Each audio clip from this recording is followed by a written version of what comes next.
immigration. I mean, just say the word and you can feel the tension, right? It turns any casual chat into a full-blown debate.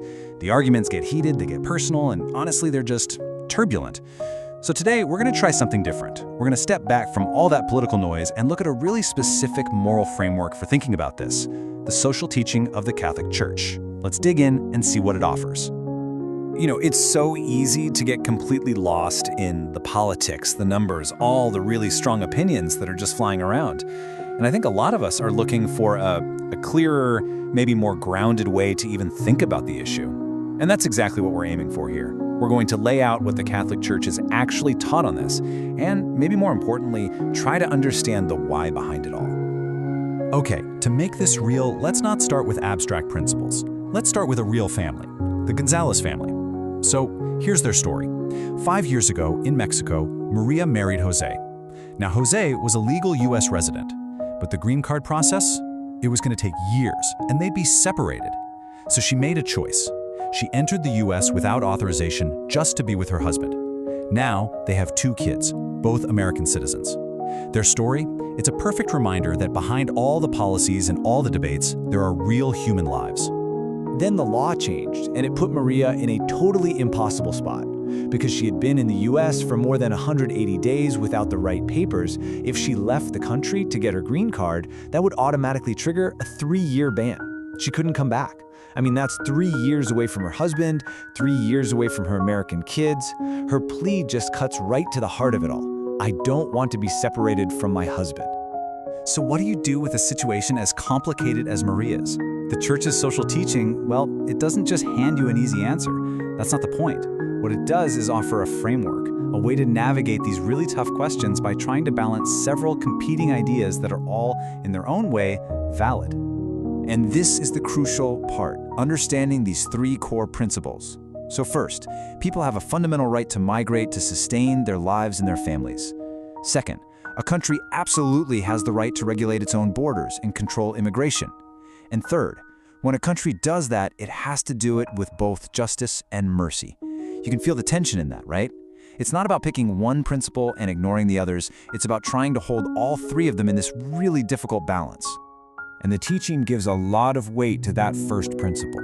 The official catechism puts it this way: prosperous nations have an obligation, to the extent they are able, to welcome foreigners who just can't find security or a way to make a living back home. This isn't framed as a nice suggestion, it's presented as a moral duty. Now, these ideas didn't just pop up out of nowhere. They're built on a foundation that's been developing for well over a century. So let's do a little digging. Let's trace the roots of this teaching to see how it all came together.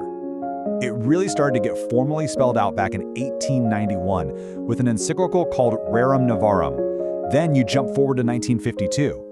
After the massive displacement from World War II, Pope Pius XII released Exsul Familia, which means the immigrant family, and it flat out called migration a natural right. Then, just a decade later, Pacem in Terris made it even more explicit, affirming a person's right to both leave their own country and enter another one for just reasons. So one of those key foundational principles from way back in 1891 is called subsidiarity. It's kind of a mouthful, but the idea is pretty simple. Social issues should be handled at the most local level possible. Think of it this way: if a family can take care of itself, the state shouldn't be jumping in. Higher authorities should only step in to help when a local community or a family really can't cope on its own. And the flip side of subsidiarity is this idea of solidarity. This principle pushes us to see all of humanity as one big family, one body, and it urges us to work together for the common good. So solidarity is the force that pulls us all together, while subsidiarity respects our smaller, local groups. The teaching says you absolutely need both for a healthy society. And all of this brings us right back to that core tension we talked about. This quote from Pope Pius XII, writing to American bishops right after World War II, is just incredibly direct.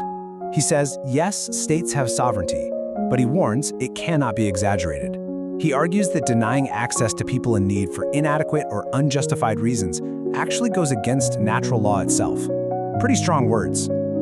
So when you put all this together, this deep history and philosophy, you get a really different way of looking at the whole issue. It's a way that doesn't fit neatly into our usual political boxes. It really challenges us to move beyond these simple ideas of citizen and stranger. You know, most of our public debate, whether we realize it or not, is shaped by one of two big ideas. On one hand, you have the liberal view, which sees society as a kind of contract between individuals. Justice here is all about protecting the rights of the people inside that contract. Then on the other hand, you have the communitarian view, which sees society as a community built on a shared culture or history. And for them, justice is about our obligations to fellow members. The key thing is, both models end up creating a really sharp line between us and them.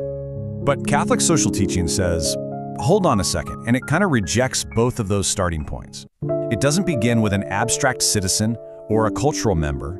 It actually proposes a completely different root metaphor, one that reframes the entire conversation. And that metaphor is neighbor. So simple, right? But what does it mean? A neighbor isn't defined by a legal contract or a shared culture. A neighbor is just a person in relation to other people. This relationship is defined by something the Church calls the ordo caritatis, which basically means the right ordering of loves. It completely shifts the question from who belongs here to how should we relate to one another.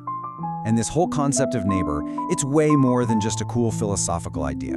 It's meant to be a direct, personal, and ethical challenge to every single one of us and how we live our lives. The roots of this challenge are ancient. I mean really ancient. This command from the book of Leviticus is repeated more often in the Old Testament than almost any other commandment, except for the one to worship God alone. Think about that. It's a powerful call to empathy, and it's grounded in collective memory. Hey, remember, you were once aliens yourselves, so love the alien as yourself. Which of course leads us to that famous, almost lawyerly question that gets posed to Jesus in the Gospel of Luke. A guy trying to justify himself, trying to find the boundaries, the loopholes of love, asks him point blank, "And who is my neighbor?" So Jesus answers with the story, the parable of the Good Samaritan. A man gets beaten, robbed, and left for dead on the side of the road. Two religious insiders, a priest and a Levite, people you'd expect to help, they see him and just pass by on the other side. But then a Samaritan, a despised outsider, someone from the wrong group, he's the one who stops, cares for the man's wounds, and even pays for his recovery. And here it is. This is the brilliant twist in the whole story. Jesus never actually answers the lawyer's original question, who is my neighbor? He doesn't give him a neat definition or a checklist. Instead, he just masterfully flips the entire question on its head. See, after telling the story, Jesus asks the lawyer, so which of these three do you think was a neighbor to the man who was attacked? The focus snaps from trying to identify who's worthy of our love to what kind of person we are choosing to be. The question isn't, who is my neighbor? The real question, the one Jesus leaves us with, is, who will you be neighborly to?